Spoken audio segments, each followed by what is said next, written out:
Guys, di sini gue akan coba ngejelasin ke sobat trader ataupun sobat investor semua soal dividen, karena sempat ada pertanyaan juga soal dividen pada saham.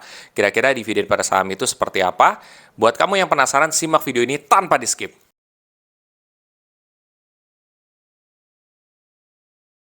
Oke, jadi pembahasan pada dividen ini sendiri lo bisa temukan banyak ya di berbagai channel juga.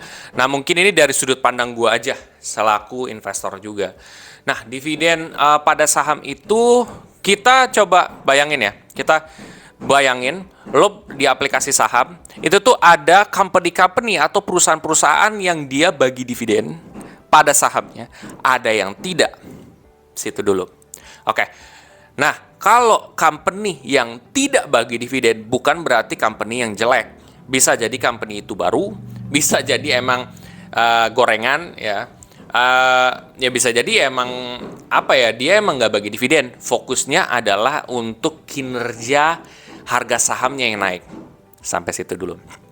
Lalu ada juga company yang membagi dividen. Yang membagi dividen itu biasanya lebih didolakan. Nah, kalau yang membagi dividen, ada yang dia bagi dividennya cukup oke, tapi kinerja perusahaannya itu nggak terlalu oke, menurut sudut pandang gue. Ya, secara kinerja kenaikan harganya.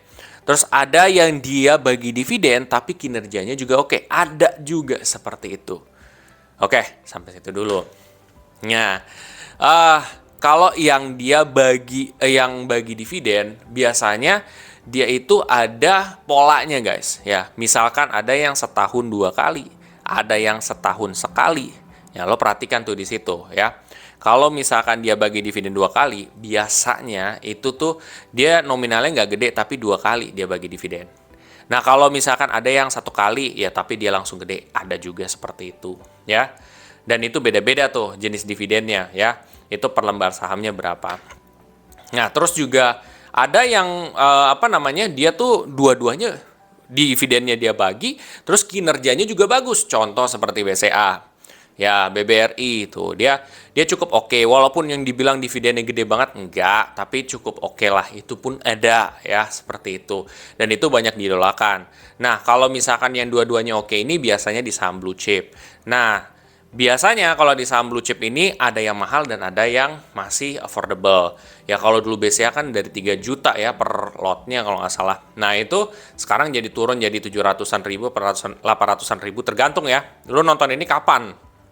Oke, intinya juga nggak murah. Nah biasanya kalau yang dia nggak bagi dividen ya itu tuh tipikalnya dia sahamnya masih murah gitu. Cuman puluhan ribu, ratusan ribu, nah itu biasanya gitu tuh karakteristiknya. Tapi kalau udah ratusan ribu kejutaan biasanya dia bagi. Kalau dia nggak bagi berarti dia punya alasan lain. Nah seperti itu ya. Jadi gambaran dividen tuh kayak gitu guys. Jadi nggak sepenuhnya jelek. Nah balik lagi ketika lu sebagai seorang investor, lihatlah dari kinerja perusahaannya. Ini saran gua ya. Lihat kinerja perusahaannya. Kalau emang kinerja perusahaannya memang bagus ya, dividennya cukup oke, nah itu menurut gua pas tuh untuk diinvest. Tapi kalau misalkan dia kinerjanya kurang bagus, lihat dulu dividennya. Kalau dividennya emang cukup gede untuk nge-cover ya nggak masalah. Tetapi kalau emang kurang, mendingan saran gue tidak. Tapi balik lagi, keputusan investasi ada di diri masing-masing. Kalau gue seperti itu, karena gue tipikal yang menilai daripada laporan keuangan, tidak hanya grafiknya doang. Yang mudah-mudahan mencerahkan soal dividen dari pemula juga. Oke, buat teman-teman semua yang setelah ini merasa informasi yang gue bagi ini sangat bermanfaat, coba aja lo share ke teman-teman atau sobat investor yang lain di sosial media kamu yang lain, misalkan TikTok, di Facebook, misalkan di WhatsApp, supaya mereka juga banyak pengetahuan. Dan bila mana kamu juga ingin nge-follow TikTok gue, lo bisa follow di Jason Armus. Di situ juga banyak konten finansial yang mencerahkan juga. Sampai jumpa di video selanjutnya. Terima kasih.